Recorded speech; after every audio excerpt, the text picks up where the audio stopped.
Hello, students. So I just finished reading your responses to Bell Hooks's Love as a Practice of Freedom.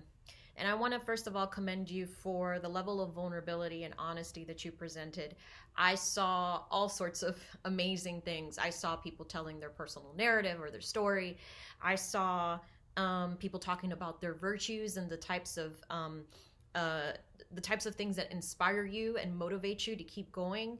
I also saw, examples of how some of the claims that she makes, how you've seen those in different historical moments or different examples based on history and literature.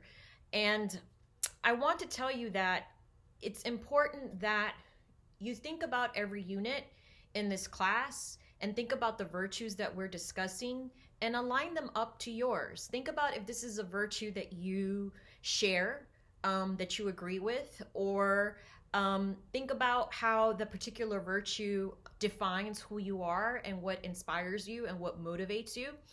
One of the things that I actually really appreciated were the different examples of how the love as a practice of freedom and some of the claims that she makes, how people disagree with them. Actually, that was great, because I actually feel like a lot of the things that she claims resonate for me, especially when it comes to self-love and relationships and my relationships in my community. But considering everything that's happening in the world today, I'm angry. And some of the claims that she makes, actually, I'm like, that's not how I feel. I don't feel a lot of love right now. So for those of you that, spoke up and said, you know what, I don't agree with this, and these are the reasons why, kudos to you.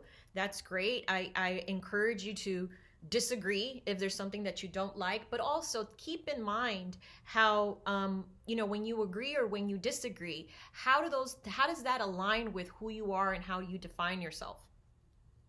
The other thing that I want to mention is there is an assignment where I believe it's titled Feedback, Essay 1. You have an essay that's coming up, right? A couple weeks out. It's not due this week. But because oftentimes I don't have the time to respond thoroughly to everyone, I want to make sure that if you want some feedback, that you let me know, give me some time to give you some constructive feedback. And so if you want to show me an outline of what you're planning to write about, if you want to show me just your introduction or just your thesis statement or some, just some, thoughts that you're having about the topic for essay 1, I'm asking you to upload that if you want feedback. The assignment is only worth 5 points, so if you don't have the time to do that, that's fine as well. But if you do want that feedback, I encourage you to submit that assignment. The assignment is titled Feedback for Essay 1. If you have any other questions, feel free to reach out. I'm here to help.